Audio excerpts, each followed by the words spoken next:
La Bible mentionne 6 personnes qui se sont suicidées. Abimelech, juge 9,54, Saül et son porteur d'armes, 1 Samuel 31, 4, 6.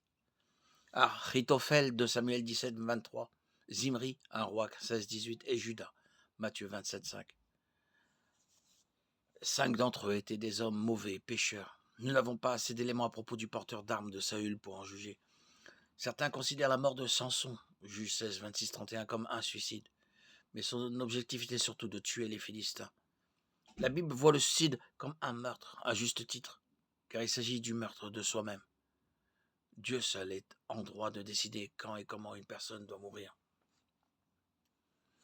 D'après la Bible, le suicide, ce n'est pas ce qui détermine notre entrée au ciel.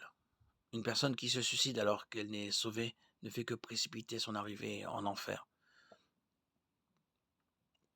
Mais la raison en aura été son refus du salut en Christ, pas son suicide.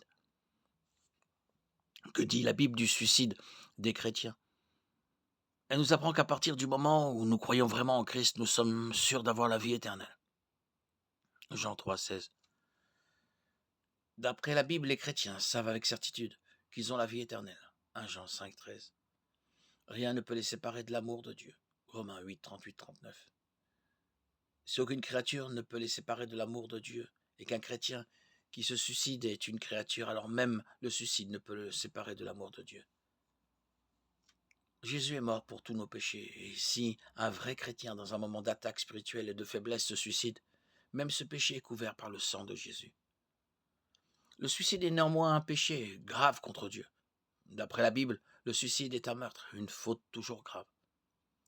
On ne peut qu'émettre de larges réserves quant à la sincérité de la foi de quelqu'un qui se dirait chrétien et se suiciderait. Aucune circonstance ne saurait justifier que qui que ce soit, encore moins un chrétien, mette fin à sa propre vie. Les chrétiens sont appelés à vivre pour Dieu, et il appartient à Dieu seul de décider du moment de leur mort. Même si ce passage ne parle pas du suicide, 1 Corinthiens 3,15 décrit certainement très bien ce qui arrive à un chrétien qui se suicide. Il perdra sa récompense. Lui-même sera sauvé, mais comme au travers d'un feu.